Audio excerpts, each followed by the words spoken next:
আসসালামু আলাইকুম, স্বাগতম মাই ক্রিকেট ওপিনিয়নে। গতকাল বাংলাদেশের গ্রুপ পর্বের শেষ ম্যাচ নেপালের বিপক্ষে বাংলাদেশ খেলবে ভোর 5:30টায়। এই ম্যাচটি নিয়ে আজকে আমরা আলোচনা করব কেমন খেলতে পারে এই বাংলাদেশ এবং কোন স্ট্র্যাটেজিতে খেলতে হবে এই বাংলাদেশ। দেখেন, বাংলাদেশের সুপার 8 অনেকটাই নিশ্চিত, তারপরে অনেক যদি কিন্তু আছে। এই ম্যাচে যদি বাংলাদেশ নেপালের বিপক্ষে হেরে যায় এবং নেদারল্যান্ড যদি শ্রীলঙ্কাকে হারিয়ে দেয় এবং দুই দলের ব্যবধানটা যদি মোটামুটি 53 রানের হয় হারের ব্যবধান, সেক্ষেত্রে বাংলাদেশ কিন্তু সুপার 8-এ যেতে পারবে না, নেদারল্যান্ড সুপার 8-এ চলে যাবে। অর্থাৎ বাংলাদেশের হার এবং শ্রীলঙ্কার হার, দুই দলের হারের ব্যবধান মিলিয়ে যদি মোট 53 রান হয়, তাহলে কিন্তু নেদারল্যান্ডস দ্বিতীয় পর্বে চলে যাবে। সুপার 8-এ বাংলাদেশ সেক্ষেত্রে সুপার 8-এ যেতে পারবে না।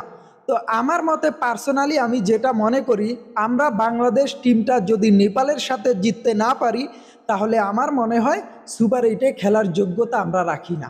আমি পার্সোনালি যেটা মনে করি, যদি আমরা নেপালের সাথেই জিততে না পারি, তাহলে সুপার 8-এ খেলার কোনো যোগ্যতা আমাদের নাই। সুপার 8-এ না খেলাই আমাদের ভালো।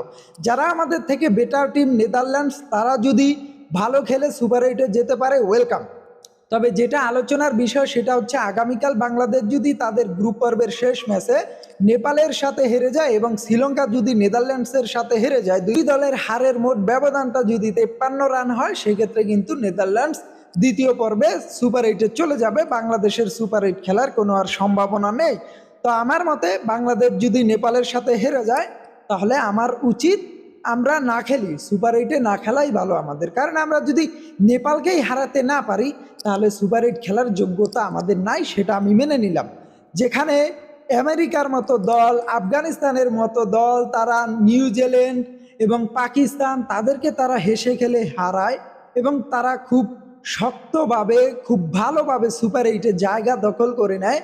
সেখানে আমাদের মতো বাংলাদেশ দল যদি তারা নেপালের কাছে হেরে যায় এবং হেরে যদি তারা সুপার 8-এ খেলার দাবিদার রাখে, তাহলে সেই দাবিদারটাকে আমি মানি না, এটাকে আমি সাপোর্ট করি না। যদি আমরা নেপালের সাথেই যদি জিততে না পারি, তাহলে সুপার 8 খেলার কোনো যোগ্যতা আমাদের নাই, সেটা আমি পার্সোনালি মনে করি। তবে এই ম্যাচটা বাংলাদেশের জন্য খুবই খুবই ইম্পর্টেন্ট।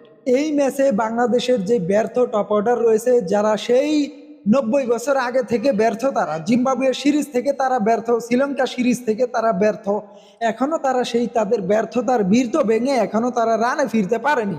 ক্যাপ্টেন লর্ডের লর্ড শান্তি রহমান, সে রানে নাই, সেই শ্রীলঙ্কা সিরিজ থেকে সে রানে নাই। এখন পর্যন্ত 15টা ম্যাচ খেলছে, ক্যাপ্টেন্সি পাওয়ার পরে তার রানের কোনো খবর নাই। বাংলাদেশের সবচেয়ে বড় যে দুশ্চিন্তার কারণ, নেপাল ম্যাচে টপ অর্ডারদের ব্যর্থতা। বাংলাদেশ যদি এই টপ অর্ডারদের ব্যর্থতার খোলস ভেঙে বেরোতে না পারে, তাহলে যদিও সুপার 8-এ যাই আমরা, তারপরেও কোনো লাভ হবে না।